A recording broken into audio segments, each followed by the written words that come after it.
mercy. O Christ our God, who at all times and every hour in heaven and earth are worshipped and glorified, who are long-suffering, merciful, and compassionate, who love the just and show mercy upon the sinner, who call all to salvation through the promise of blessings to come. O Lord, in this hour receive our supplications and direct our lives according to your commandments. Sanctify our souls, hallow our bodies, correct our thoughts, cleanse our minds, deliver us from all tribulation, evil, and distress, and compass us with your holy angels, that, guided and guarded by them, we may attain to the unity of the faith and to the knowledge of your unapproachable glory. For you are blessed to the ages of ages. Amen. So if you see a gentleman with a robe, his name is Thomas Philaktu.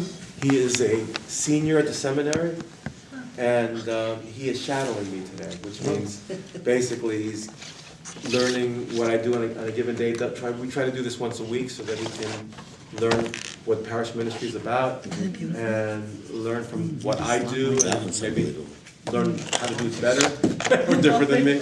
You know, I always tell him, don't just learn from what I do, learn from my mistakes too. This way you can know how to go forward. So we've been going through basically Orthodoxy 101, first from creation to the Old Testament to the New Testament, to the understanding of the Virgin Mary, to Ascension, Pentecost, the beginning of the church, all the way. The last presentation was really talking about the first 6 ecumenical councils. And an ecumenical council is basically a gathering of many, many bishops representing as much of the Christian world as possible, whose decisions had such impactful or just such profound impact that decades or centuries afterwards they were given the title Ecumenical Council, which means that their decisions affect the universal church. And it really is the most authoritative source of Orthodox theology and dogma. And the decisions of an ecumenical council are considered infallible. Okay?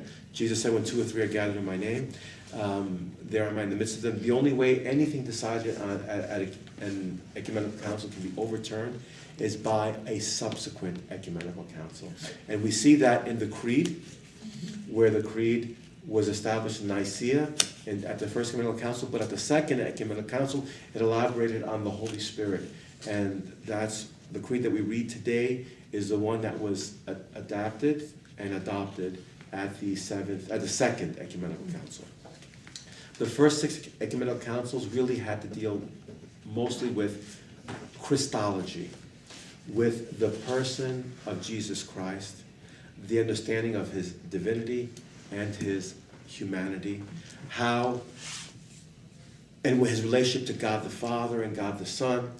So all of that really had to do with, come to the understanding that Jesus was fully God, fully human, that he had a divine will and that he had a human will, and that within his life they were unconfused, that they existed together in harmony and in unity, and without the fact that he was fully God or fully human, that true salvation could not have come into this world. So really the first 6 ecumenical councils dealt with that primary subject. The 7th ecumenical council is absolutely different.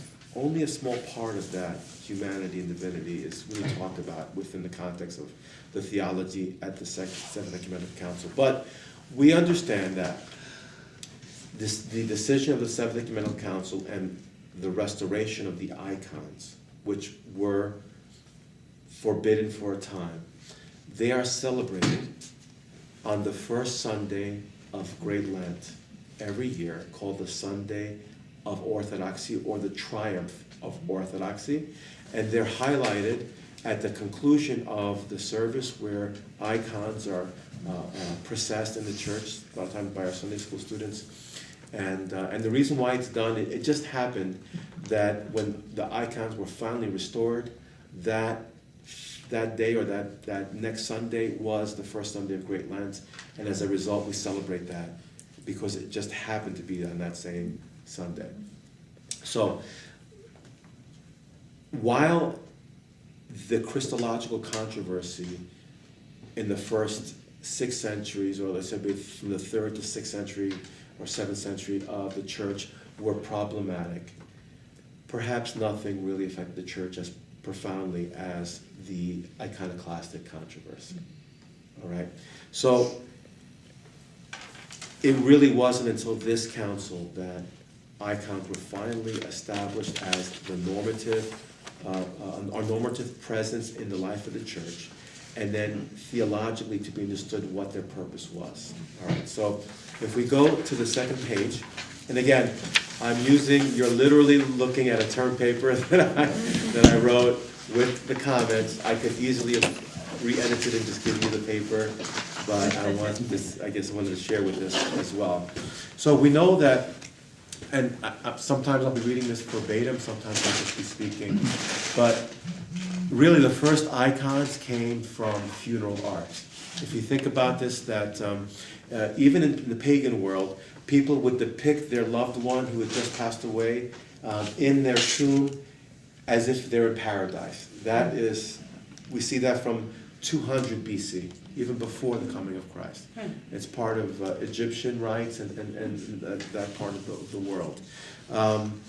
Over the decades, Christian tombs were also marked with symbols of the faith, such as ichthys, right, which is Jesus Christos, Ie Theou Sotir, right, or something like that. Anyway, so yeah, I think that's right. Theou.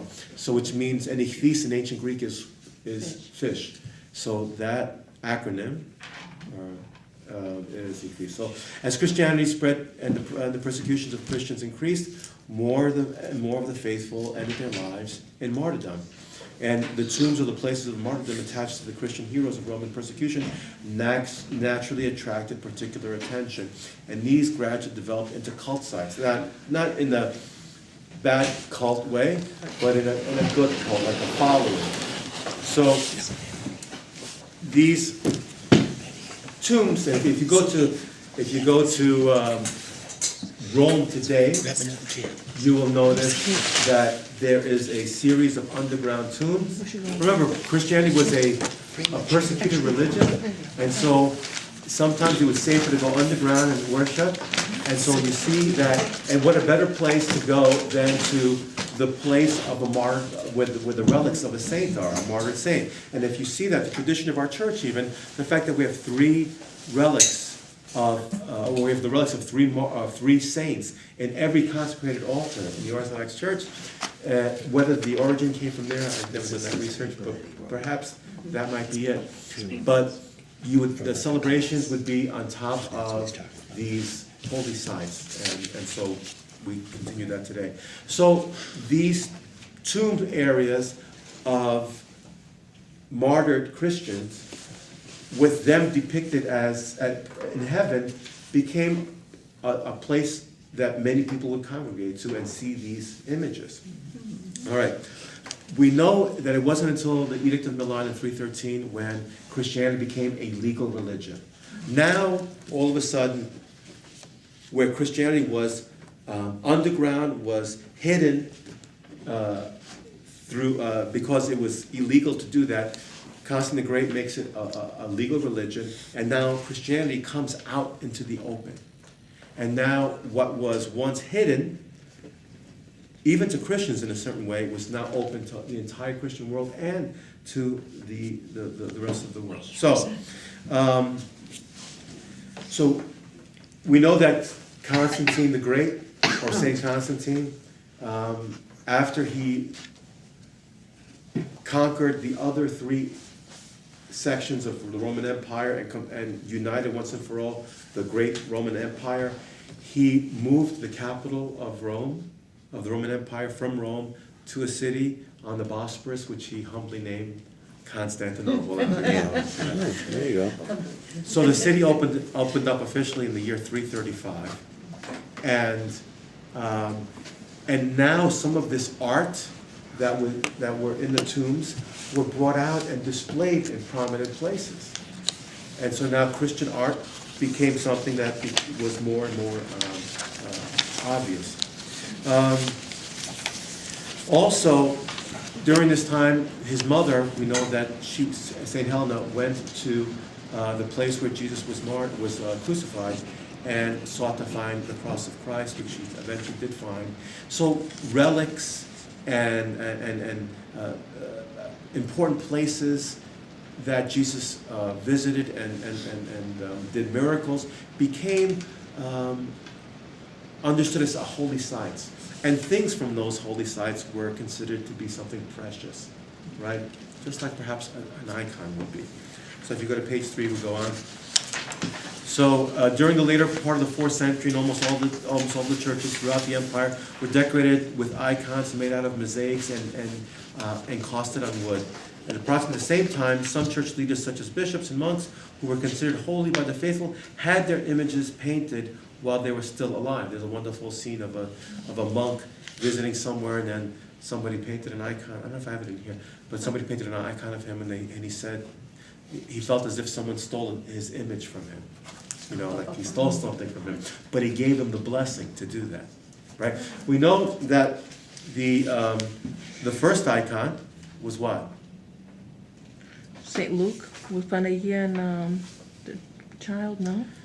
It's the icon. Oh, the mandilion. The Yeah. Iconoclastic, the Yeah. holy napkin, the holy handkerchief. Yeah. But they call it the icon painted by no hands. And that was the story. The tradition tells us that while Jesus was preaching, a nobleman heard his teachings and was very attracted by it, and he sent his artist to make a depiction of Christ, and the artist was dumbfounded because he wasn't able to do that. And Christ said, "Oh, are you trying to, get an image of me? Give me your handkerchief." And he put it on his face, and he left that imprint of his face on that handkerchief. Does that exist? I never knew that. It does exist I think it's in a monastery in Greece, but I can't remember where. But it's very faded. I remember seeing. So a picture. would the second one be the shroud? The shroud I is thought of not that from too. our faith. Yeah. It's tradition. No, it's not. It's from the Western tradition. Really? Yeah. But what do you don't think believe about in it, the though? shroud? I don't listen to me. I don't know if it's Jesus' actual shroud. Yeah. Part of our Orthodox faith does not talk about it like that. Some of the people who wanted to look at it in a more scientific way Yeah. saw the fabric and they said maybe it was something later than Jesus' shroud or not. Oh. For us, it's irrelevant. insignificant, irrelevant, whatever. But I don't know a lot about it. But, so I'm gonna not really get into that. I will say whatever brings your faith up, and if it's something that's holy, then it's a good thing, right? Either way. Sometimes things are historically sound. Some things come out of pious tradition,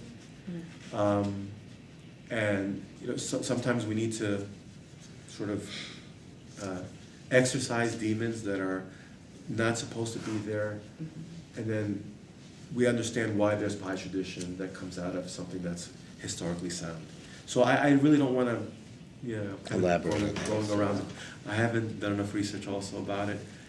A couple of articles that I've read lately or the last few years and things that I've watched, which I don't put a lot of weight on when I watch it on TV, talk about maybe it being a little bit later than Jesus' The time. carbon copy. The carbon dating.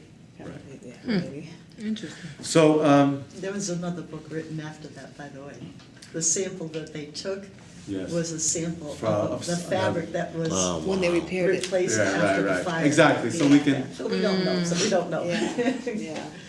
Okay. So this If it helps your face. Yeah. So good. That's Like, it. Yeah. So here you have a quote that I use. This is from Eusebius' letter to Constantia.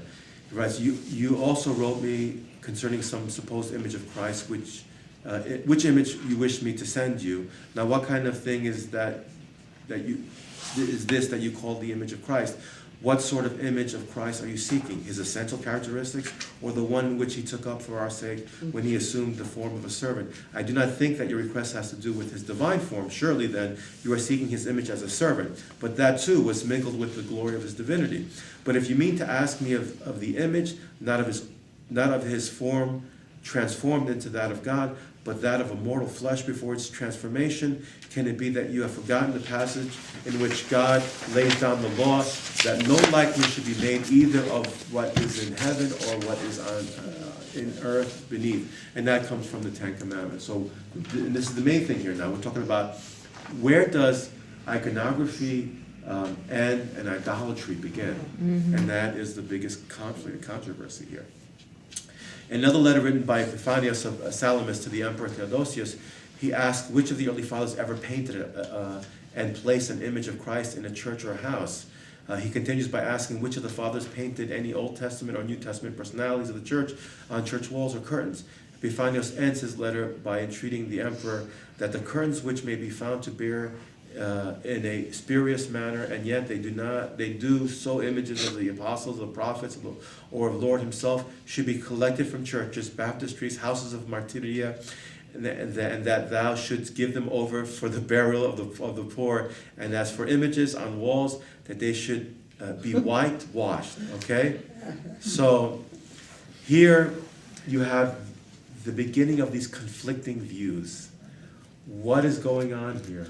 Have we gone past, have we transgressed, have we gone too far with icons? So this is an important conflict that are going on. One of the many uses of icons by the Byzantines included its utilization to protect the Byzantine city or army during times of external threat or even all-out war. This was often done by parading the icon or processing the icon in a procession around the area of the attack, or sometimes around the entire city. For example, St. Dimitrios the Myrrh-bearer has been credited countless times for protecting the city of Thessaloniki from invading Slavs. We also know that the Akathist hymn was actually completed after the procession of an icon of the Virgin Mary around the city during a time when the army was gone and they were being attacked by water, and there was no hope. They were going to absolutely they were going to be taken over. And as they processed the icon, a huge storm came and destroyed the boats that were attacking. And as a result of that deliverance from that, when attacked, we have this tradition of praying the Akathist hymn. So that's historical and connected to that. Sometimes during the middle to late 7th century, the cult of icons, sometimes referred to as the cult of saints, began to draw more attention and more support. Perhaps the greatest cause for this lay in the need for additional protection or security by the Byzantine faithful. One reason for the growing concern for safety among the Byzantines was the constant threat of invasion by outside forces. With the spread of Islam and Arab attacks in North Africa and Asia Minor during the century, combined with the downfall of the Heraclean dynasty during the late 7th century, the Byzantine Empire shrunk, and the feeling of impending destruction and doom loomed large in the minds of the citizens of the people. So, I love his comments that he made. You have to understand that the Byzantines had the same sort of mentality as the ancient Israelites, right? If you had blessings in this world, material blessings, it was because God was finding you righteous. There was something that you were doing virtuous that was pleasing God. If in your life, and this is why we had the difficulty of understanding the plight of the righteous sufferer in Jesus Christ, and thank goodness we had Jeremiah and then the book of Job, which talk about, yes, it is possible to have a righteous sufferer, for someone to suffer for the sake of righteousness, not because he or his forebearers sinned against God and God was punishing them. Remember, that's the ancient Israelite. But the Byzantines also had that same thing. So here we are, we're saying, this great empire, the Roman Empire, remember, they didn't call themselves Byzantines. Everybody was called Romans during this time, right? This great empire, which encompassed almost all of southern Europe, all of the Middle East, all of northern Africa, had been reduced to maybe Asia Minor, right? So what have we done to displease God? What are we doing that God is causing, or God is punishing us for? Okay? So this is the kind of the mentality that we're looking at. Throughout the 4th, 5th, and 6th centuries, the icon was used in various ways and served different purposes. With restricting access to churches, many women in the empire turned to icons as one of their means, maybe not their only means of worship. Sometimes they would just go and pray to their icon. For travelers, the icon was a convenient way to bring the remembrance of and protection of God with them. The icon also served as a means of more intimate approach to worship. With some overcrowding of Byzantine churches, the icon became an alternative means of worship in which one could engage in an individual and intimate relationship with a holy person. Consequently, by the late 7th century, many of the faithful got carried away and abuses of icons abounded. Some of these included using icons as sponsors for baptisms. Look at this. Scraping off paint off the icon and consuming it. Whoa. Or priests adding the paint chips to the Eucharist and distributing it to the congregation. These were some of the abuses that were in some No of the wonder books that someone I got read. sick. Perhaps the most widespread abuse of worship of icons, instead of reverencing, this distinction is made clear below, in John Damascus' Defense of Icons. So they were worshiping the icons instead of reverencing or venerating the icons. So this is one of the main issues that had to be resolved. What is the difference between worshiping and reverencing? Or yeah. All right. So the first synodical decision concerning icons was at the there's two different ways of using this council. The Latin way is Quinessectum Council, held in Constantinople in 691 to 92. Again, this is a council after the 6th Ecumenical Council, but it's not ecumenical. This is before the 7th. So this is a council. So that's why, again, there are many smaller councils that are not considered ecumenical councils. The 82nd canon of this council forbade the depiction of Christ as a lamb and stated that Christ should be portrayed iconographically only in his human form. The Catholics do use The lamb. And if you look at some old ancient, it's because we call him the Lamb of God. Yeah. Like a sacrificial lamb. Yeah. Christ laid Take down away his the life. sins of the Lord. Right? And in Scripture, I am the Lamb. I am the Right. So, all right. The first emperor to remove the icon from the imperial palace gate was Philippus Bardanes, or Bardanus. The Emperor Philippus, who was an advocate of monothelitism, that means that Jesus only had one will, monothelisis, right, instead of a human will and a divine will, issued an edict from his own authority rejecting the decision of the 6th Ecumenical Council, thus making monothelitism the official Orthodox doctrine.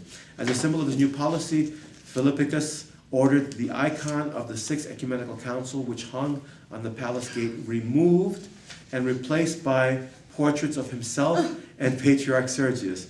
Unfortunately for Philippicus, he was strongly opposed, and for his reforms, that has led to his ultimate downfall. Okay, so why iconoclasm took form? There are a lot of reasons. Okay, one of the reasons, lack of iconoclastic writings. Okay, so anyways, we don't know a lot of the reasons. So there was a council in 755 which ordered for the destruction, removal, and the whitewashing of icons. So once that council came in, some of the pro-icon writings were destroyed. Similarly, when the 7th Ecumenical Council took place in 787, some of the pro-iconoclastic reasons were destroyed, right? Because you consider it heretical, they're evil, so let's destroy their writings. So it's hard to figure out what the origin of this tremendous, strong movement. I talked about a couple of the things. So one theory concerns the cult of the emperor. This cult grew simultaneously with the cult of the icon. But actually, it's even before. Remember, in ancient, or I should say it was a resurgence during this time.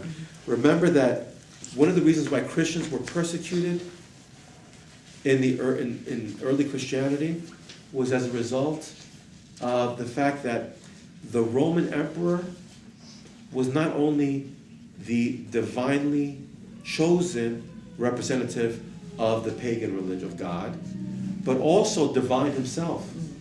So if you were a Christian and you did not burn incense to the pagan gods, not only did you not follow the official religion of the empire, but also you're an enemy of the state, because then you don't acknowledge that the leader of the political structure was divine also. So this is why Christians were arrested and why they were thrown into the arena with the lions and the gladiators. So there was a cult of the emperor, that the emperor was worshipped. So we still have an emperor in the Byzantine Empire, and all of a sudden, instead of him getting the attention that the Roman Empire emperors were getting, or the Caesars, there's a jealousy there. All right, so that's one of the reasons. Another theory involves the early opposition to icons and paintings, whether depicting God or men, by Jewish and Muslim leaders. In the 7th century, Judaism underwent a reform, next page, which resulted in the whitewashing of all images of humanity and deity inside the synagogue. As Islam spread quickly throughout the Middle East and into what was the Byzantine Empire, it was brought face to face with Christianity. Whenever two religions are worshipped in the same area, the faithful are sensitive to others' differences of doctrine and worship. One of the most glaring differences was the widespread use of icons within Christianity and the non-existence of images within Islam. Islam held fast to the second commandment, which forbade the making of graven images, and they made efforts at convincing Christians that they were disobeying God's commandment.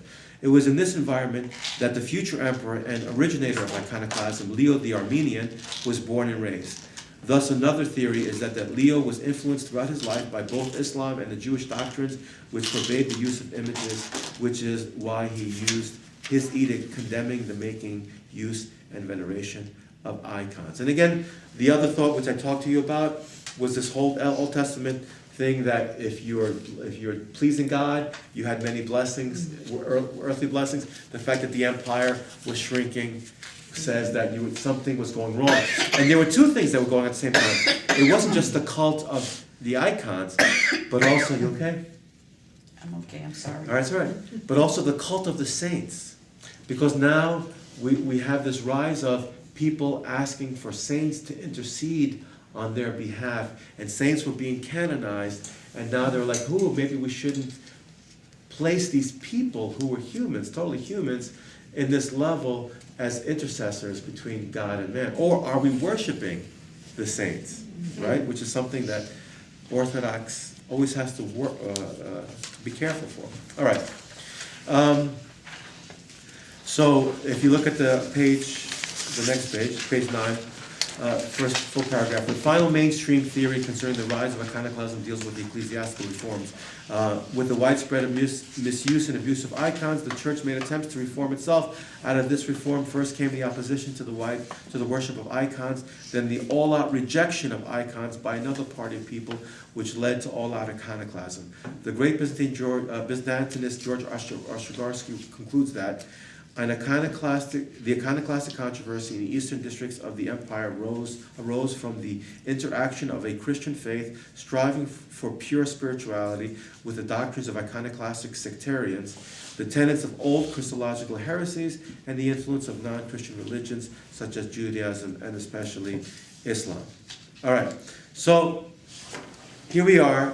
Leo III now becomes the emperor in 717. Again, he's influenced by all these, whether it was Islam, whether it was these abuses that they were taking place.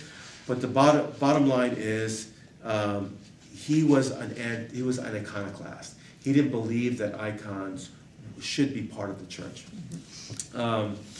Theophanes, in his chronicles, mentions that even before any official act was taken, Leo was speaking out against icons.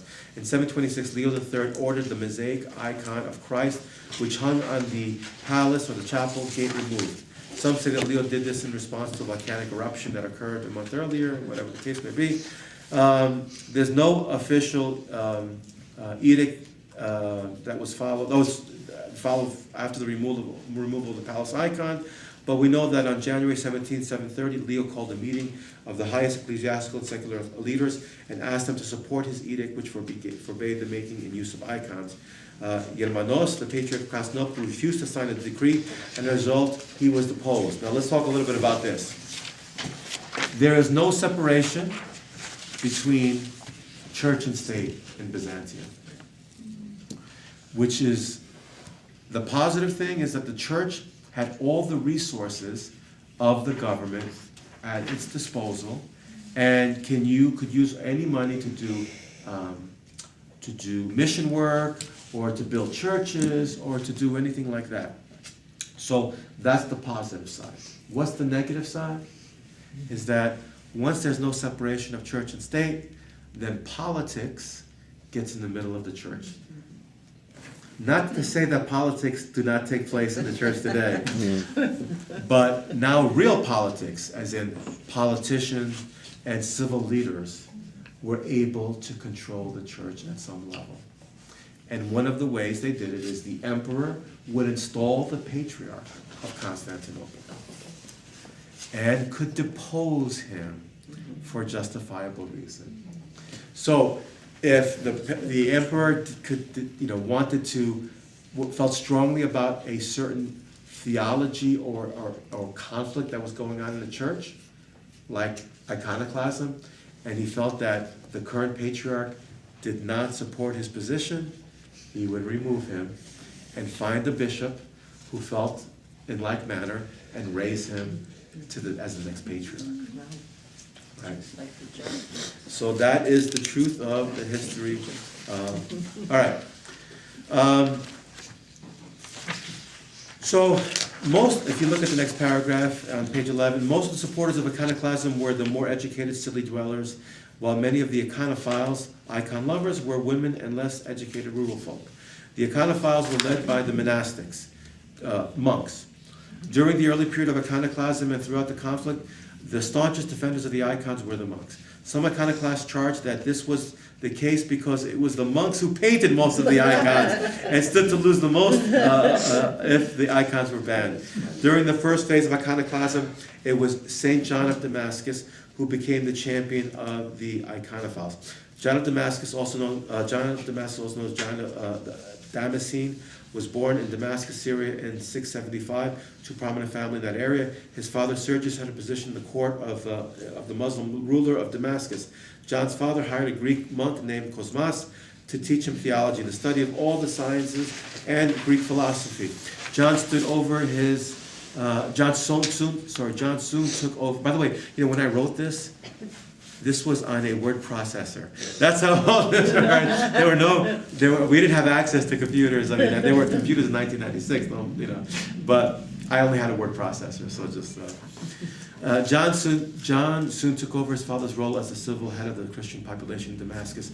But in 716, he left his position to join the monastery of Saint Savas near Jerusalem, where he was ordained into the priesthood. For the next decade, John studied the fathers of the church and wrote some liturgical poetry himself. From the time of the icon was removed from the palace gate in 726 until the official edict banning icons was issued in 730, John of Damascus wrote 3 discourses in defending the icons. He was able to do this in relative safety because he was writing in an area outside of the emperor's jurisdiction. His 3 defenses are the backbone of the theology of the icon.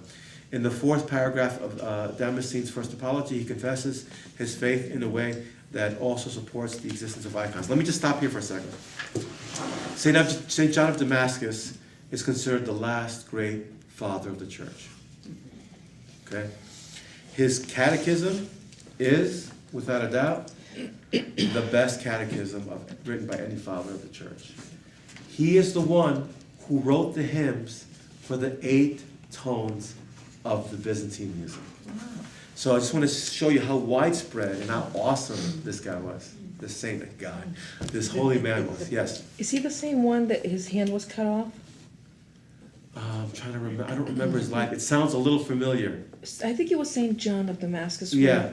His hand was cut off because he was writing, and they wanted him to stop. Right. And they cut the hand off, and It then he sounds prayed to familiar. Panaya, And and there was Panaya put it back together Yes, again. and it was- And they didn't believe it, and they saw the scab, stitches, yeah, the scab, and yeah. then he drew a picture, an icon with three hands on the Panaya Trijerusa. Is that the one? I think you're right. And now I'm trying to remember, and now it's just Yeah. it's just a Google search away, but Yeah, for I'm me, gonna but Google it. I can't remember off the top of my head, so maybe I should have prepared a little bit better for this presentation, but. But they're both Googling, so you'll know. That's how we're going. You're gonna have to, it's not an easy answer for that. You're gonna have to look deep into your Google search to find it, so, because it's part of his iography, so you'd have to look into the life of his life of St. John of Damascus. Yeah, like you won't find it on Wikipedia, is what I'm saying. All right, so this is one of his writings. He says, I do not adore the creation rather than the creator, but I adore the one who became a creature, who was formed as I was, who clothes himself in creation without weakening or departing from his divinity. The flesh assumed by him is made divine and endures after its assumption. Therefore I boldly draw an image of the invisible God, not as invisible, but as having become visible for our sakes by partaking of flesh and blood. So by stating this, it is Christ's incarnate body that he depicts. John Damascus refutes those who accuse him of depicting the invisible God. Similarly, we are not allowed to depict in the icon of the Holy Trinity an old man sitting on a throne, and the Son, and the Spirit. The proper icon of the Trinity is the philoxenia of Abraham by the three angels, the hospitality of Abraham. That is the proper icon of Trinity. So Remember when I told you that? we're not allowed to depict God the Father, because we've never seen God the Father. All right, So is that a Western depiction? Yes. Actually, it's an Eastern depiction, but it's Wrong. uncanonical. That's all. Abraham? And It's called the hospitality of Abraham. If you read the Old Testament, the three angels that appeared to Abraham and he takes him in. Anyway, it's in there. So those three angels represent Father, Son, Holy Spirit. That's really the only icon that we understand. You can also, the icon of Epiphany, Theophany, you have The dove? Jesus being baptized in the Jordan, the dove as a form of, the Holy Spirit as a form of dove, and you see that either the hand or something from on top representing God the Father's voice that says, "This is my Son of whom I'm well pleased." What's the triangle that we have on the church? And that's also Trinitarians that are like having that The thing, but one that's with not. the eye is not, right? no, Yeah, the eyes. no, Yeah, that's that's- more like a Mason's type of Yeah, thing, or. it's somehow crept its way into. Yeah, but it is Yeah. St. John of Damascus. I found it, Okay, Trijerusa, good. yeah. So, right, so here he's saying, if God took flesh, I can depict him in his flesh. Similarly, I can depict the saints, right? Okay. St. John of Damascus then attacks the greatest argument the Iconoclasts had up to that time, the second commandment against the making of graven images. He states that the same God who gave the Ten Commandments to Moses in Exodus also told his people to carve out the images of the cherubim and seraphim in Leviticus. He concludes by saying that God gave the Israelites the second commandments because they were prone to idolatry. Damascene adds, a wise physician does not prescribe the same kind of medicine for everyone, but according to his condition. He distinguishes the place, the kind of sickness, the time, and the age of the patient. He gives one kind of medicine to the sick person, another to the healthy, and to each the ill according to their condition and disease. Thus, God in his wisdom prescribes one kind of medicine to his spiritual infants on Mount Sinai, and which I refer to you constantly about the Old Testament being spirit, like baby food, and another to those more spiritually mature who were building the Ark of the Covenant. Later, in his discourses, Damascene attacks those who say that icon veneration is not scripturally based. He answered them by pointing out that there are two parts to tradition, the written and the unwritten. Damascene then cites St. Paul when he says to hold to the traditions which were taught by us, either by word of mouth or by letter. John concludes that since there is so much that has been handed down to the church that is unwritten and is still practiced now. Why do you despise images? Another important distinction made by John of Damascus is the difference between an image and an idol. An idol is viewed as God and worshipped as God. But on the other hand, an icon reproduces the likeness of the image or prototype. Because the icon is a likeness of the prototype, it has the ability of directing our mind to the original. Right? Think about this. When I venerate an icon, it's not the paint, the wood, the glass that I'm kissing. It's as if I'm kissing the icon of, I'm kissing the actual Virgin Mary, because whatever veneration that I show to that icon, we call icons windows to heaven, goes directly to the prototype, to the person or the event that's being depicted. Yes? It makes sense because we do that with pictures of Right, we family kiss members. we kiss them. pictures. Oh, Yeah. I do that. I bless. Sometimes I bless. Like someone says, "Oh, my baby was just born in Greece." I Yeah. bless the picture, Yeah. with the understanding that somehow God is seeing me blessing that, and that blessing will come upon that child. Right? So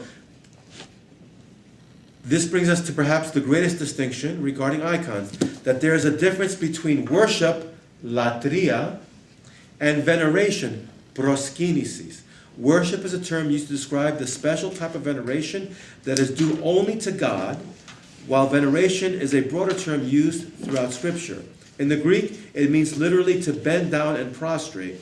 This act of prostration was commonly done by the Jewish patriarchs. Furthermore, the veneration of the icon by the faithful is not given to the matter that the icon is made of, but the likeness of that holy person or people who are portrayed in it. As John of Damascus puts it, I do not worship matter. I worship the creator of matter who became matter for my sake. I love that. That's actually beautiful. Say that again? I do not worship the creator, I do not worship matter, material things. I worship the creator of matter, the one who created matter, who became matter for my sake, who became man for my sake.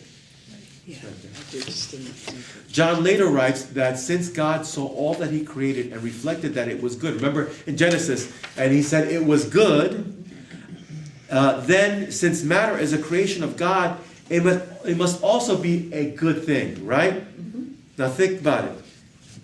Matter is good. Our abuse of matter makes it evil, right? When we take paint and we paint a pornographic image, then we are creating evil through matter. Matter is not evil. Our abuse of free will makes matter evil, right? Okay. Does this have to do with the cross? The stavra that we wear? The cross that we wear. Is that considered an icon? No, because actually the cross was one of the few things that they left in churches after they took out the icons. You could say it's an icon, but there's no depiction on it. But it Some is. crosses have Christ on it. It's some a people- symbol. and we Orthodox generally don't, because we Catholics preach Yeah. we preach the resurrected Christ, not the suffering Christ. Although we also preach that, but our emphasis is on the resurrection. But yes, crosses are in a sense an icon, but they're different because there's no image depicted on them. Okay. So within his three discourses, Damascene mentions several functions and purposes of purposes that icons serve. Father Constantine. Actually, during this time when I wrote it, he was a layman. He was wrong, but before he died, he was tonsured a monk. Who's So- this? Constantine Kavaranos. Oh my gosh, yes, we saw his a burial site in Arizona. Okay. Yes. So the funny thing is that he was actually tonsured a Yes, monk yes. before he died. So I was wrong when I wrote this, but now I'm right. Yeah. He is Father Constantine. Oh my God. What's that? Yeah, So- you can too. You come with me. For Father Constantine Kavaranos in his book A Guide to Byzantine Art lists seven such functions which Damascene refers to. They are as follows: icons are means of honoring God, His saints, and holy angels. They serve as a means of instructing in matters of Christian faith, of the teaching of the church. They remind us of this teaching. By the way, think about this. How many people read in the first few centuries of Christianity? Or the 8th or 9th? Very few. Icons wonderfully depicted a scene in the life of Christ or the saints, and were able to convey the gospel to those who could not read it for themselves. But even in under the Turkish yoke, a lot of people were not educated, and they could still Right. read the icons. And the Turks also did their own thing of covering them up because they were Muslim. If you go to Greece, especially like the Thessaloniki, some of the restored churches, you see the icons there, but their eyes are plucked out. They're poked out. They're really literally poked out. They were poked out, then they were whitewashed. And then when Greece got these places back in the turn of the century, 19th century, they cleaned off the whitewashing and they revealed these icons, and yet the eyes were plucked out. Did they do that on the statues too? Well, statues are not part of Christian Orthodox art. It's the so, Catholics. Yeah. One of the churches we went in on our senior trip, this last year we were in Thessaloniki, and they had plastered over the icona, over the altar, and the plaster wouldn't stick, it kept falling. They Yeah. couldn't Right, get they the plaster couldn't to stick. plaster over it. That's unbelievable. I even have a better one. Some of Imagine that. some of the icons. So when Iconoclasm did come and they forbade the depiction of them and they ordered the destruction or whitewashing of them, a lot of them were thrown into the ocean. And you have these beautiful stories of icons floating, coming towards the shore. But the difference is they weren't floating like this. They were floating like this. Okay? And then you have people go towards them, and the icon would go away, and then they would go with them, and then they would say, "Let's get the papa, let's get the priest or the monk," and then either a priest or a monk would come, and the icon would go towards them, and then the icon would be restored, would be taken out of the water. So really odd, beautiful things, stories like that, of those things happening. So 3 reasons. Fourth, they lift us up to the prototypes, to the holy personages whom they depict. These are what icons do. To a higher level of thought and arousing us to imitate these holy personages. Like there are moments when I can just look at an icon and get lost in it, right? And there are moments when as I walk up to the altar and I look at the icon of Christ, I see him and I say to myself, I see him like to be saying, "Ah, Papulimu, you can do better." Like with a look of, you can do more, you can do better, you can be a better person in a lot of ways. And so the icons are valuable tools because it inspires me to be better, to do better. They are conductive to our sanctification, right? We don't worship icons, but their presence allows us to be a little more holy. Even in certain rooms where we act, sometimes we might lose our temper and then we see an icon and we're like, oh, what am I doing? It reminds you, right? They enhance the beauty of our churches, right? Thus, the first systematic defense of the icon, including a Christological argument, was produced by John of Damascus. In the same year of John of Damascus' death in 741, Leo III's son, Constantine V, came into power. He too supported iconoclasm, but during his reign, the persecutions, which had been sporadic, now became more widespread. His iconoclastic policies made him very unpopular among the citizens. This made it easy for Artabastus, the strategist of the Armenian theme and iconophile, to plot a surprise attack during a military campaign, which Constantine led in 742, while Artabastus was successful in defeating Constantine and being crowned emperor by Patriarch Anastasios. His moment of glory was short-lived. It only took Constantine 1 year to regroup and recapture Constantinople and the crown. By the way, remember what I told you about the Byzantine Empire during this time in the imperial court, that anybody who could claim lineage, family ties to the throne, could try to lay claim to the throne. And so whenever someone was elevated, he was always very, very conscious of brothers and sisters and cousins. And one of the way that he would ensure that they would not try to, or by the way, if they were successful in overtaking him and defeating him, then the people would receive him as the new emperor because it was God's will. If they were unsuccessful, they would destroy him because it wasn't God's will, right? So this person trying to, and as I mentioned before, the same qualifications for the emperor, the qualification for the emperor really came from the qualifications for the priest. And it's important, it's nice that we have Tom here, who's a senior at the seminary. One of the things that you're going to have to do is have a picture of yourself showing all 10 fingers. Because if you're missing a finger, you can't be ordained a priest. If you're missing a toe, you can't be ordained a priest. If you're missing a testicle, you can't be a priest. In other words, why? Because you're being offered to God to represent God in worship. And in the same way that when you offered God your animals, he wanted the fatted calf, the healthiest, to be sacrificed to God, not the one.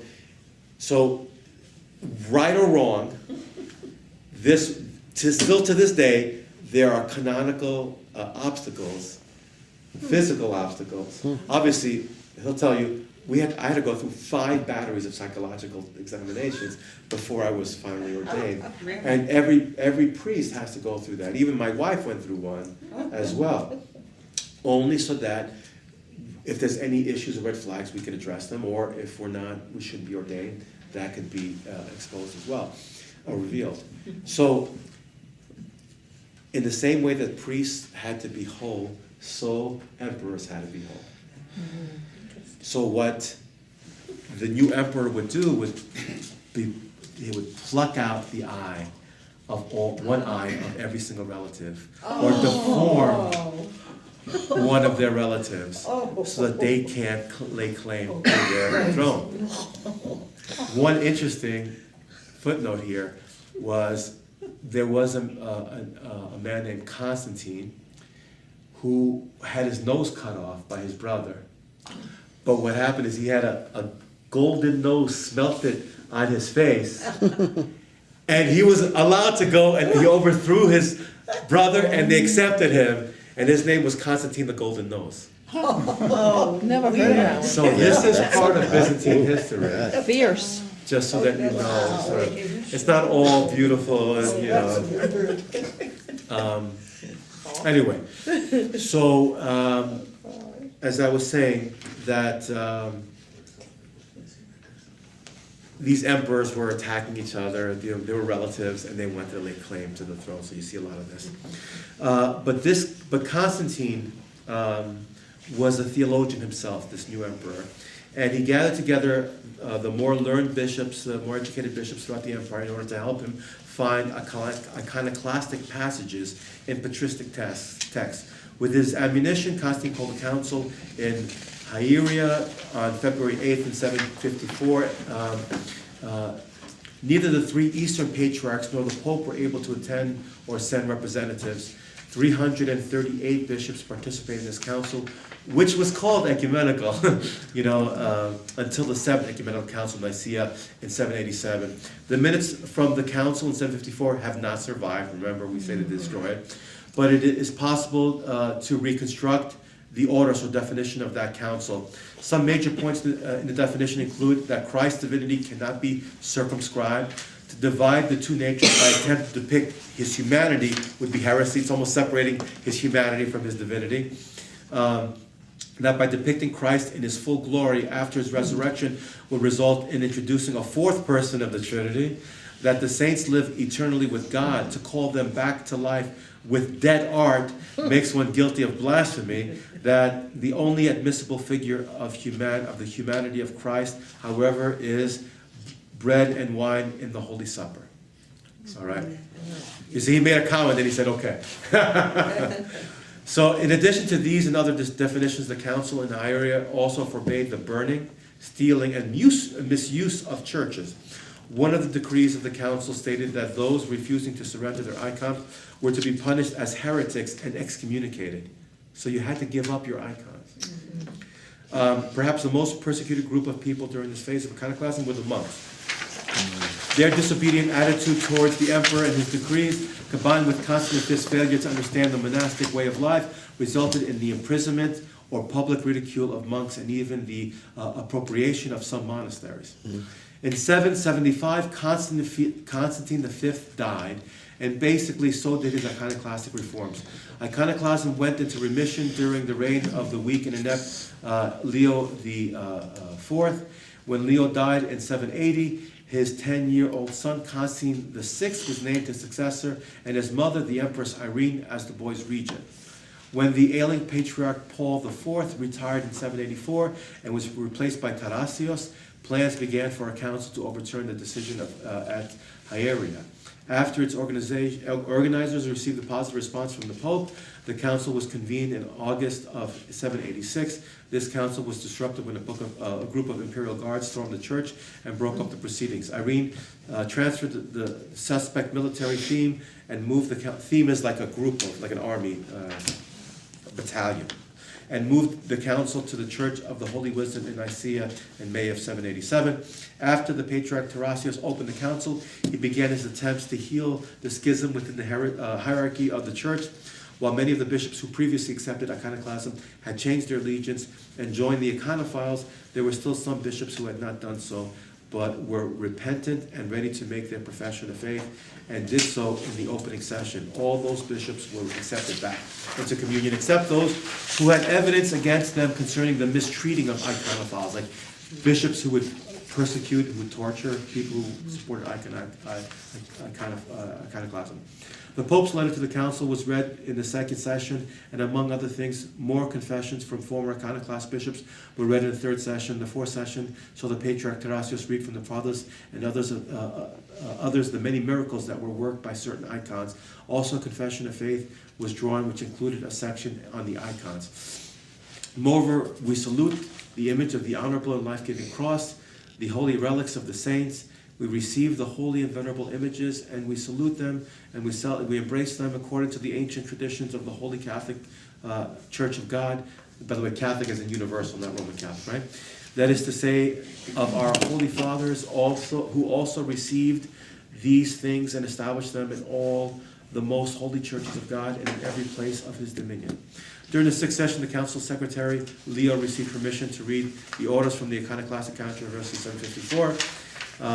It was in the seventh session that the decrees of the Seventh Ecumenical Council was formed, and Patriarch Tarasios insisted that the decree be short and to the point.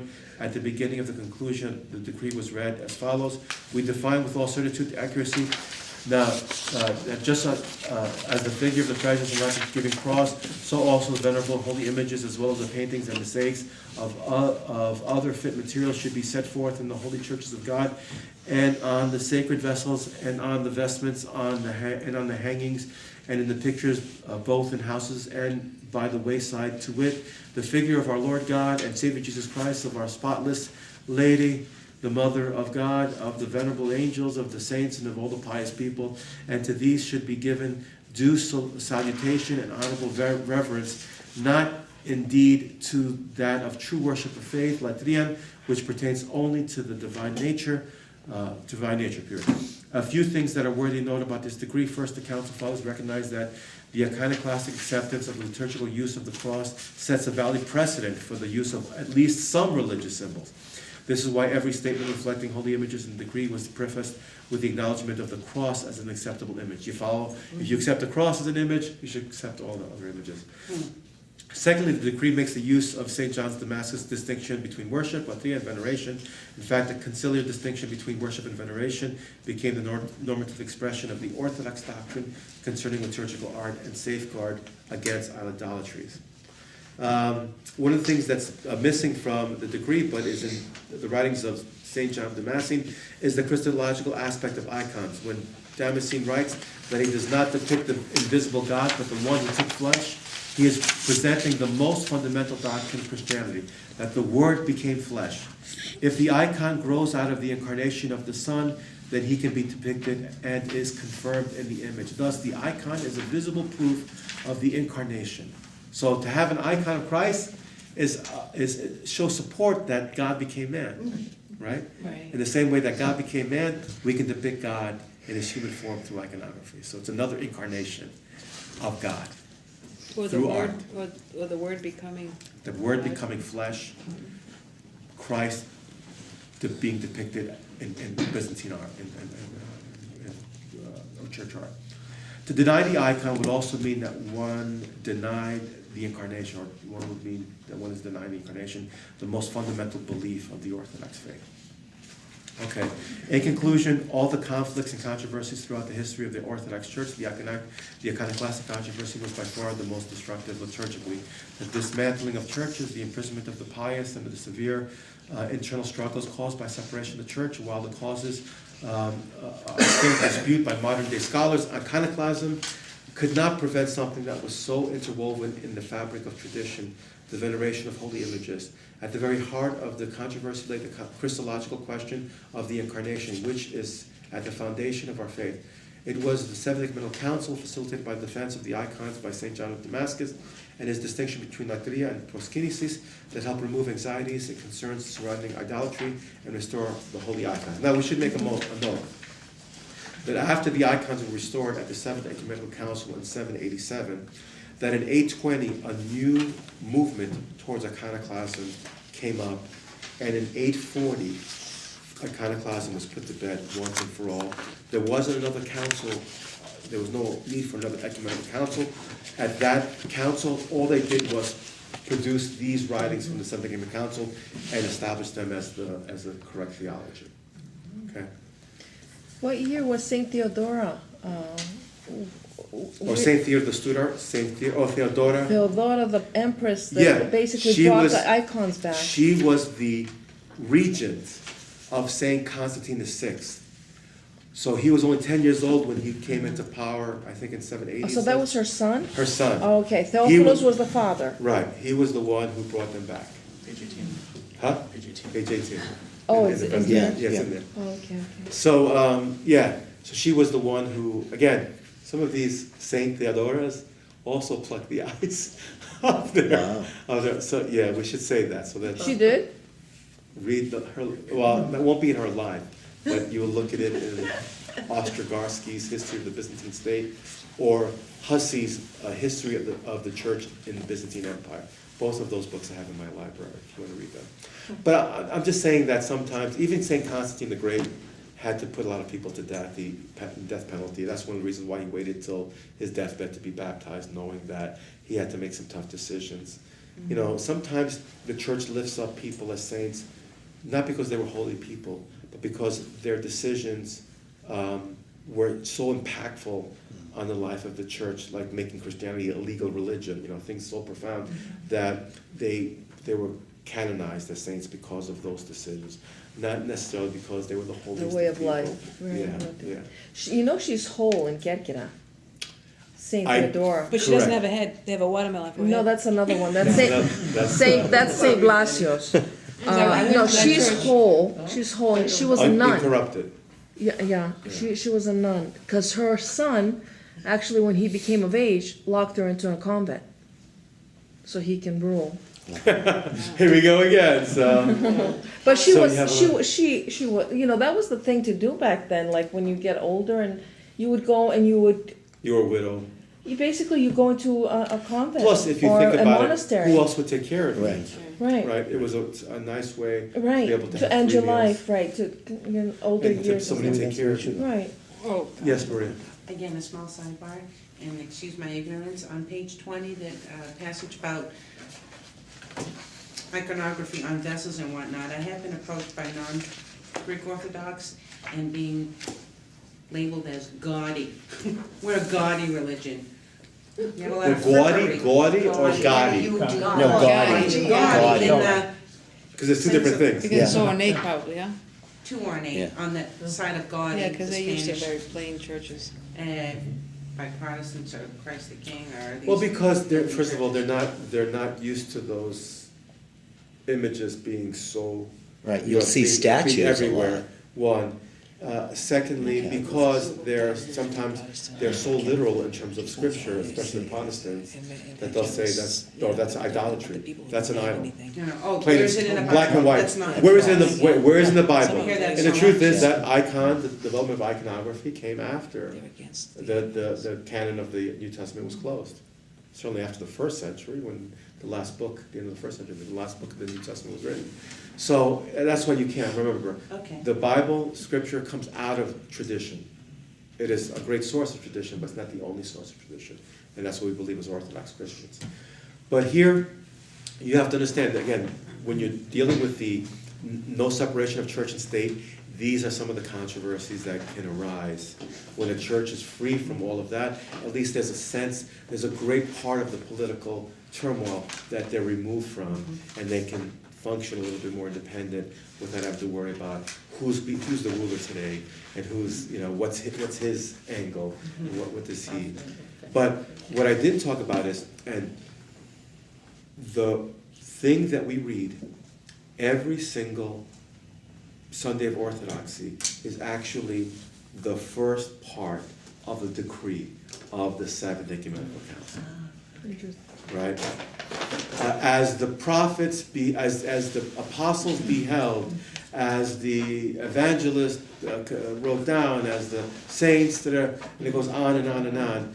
We proclaim, we state, we profess, that icons and the saints are to be venerated, and all of that comes from the beginning of the conclusion or the statement of faith that was produced at the Seventh Ecumenical Council. So it was the triumph of orthodoxy, which means the triumph of the true faith from those who wished to change it into what's not true. Right. Yeah, and again, quickly, give a Greek an inch and they'll take a kilometer. So we tend to do these things, and I don't know how much you agree with this as a priest. We believe in magic, or I had a dream, Orthodoxy, this saint, Right. how much, I think we give too much power, or we're too Well, listen, vested no. as a They're- culturally, not listen, religiously. Yeah, I can understand. Culturally, we have a little bit too much superstition, and we believe in Bravo. things and like tusu and things like that. How right or wrong is that? Well, are we done? I don't know. Are we done? Yeah, let's close Yeah, it so we because I can don't want to talk. put this on tape. But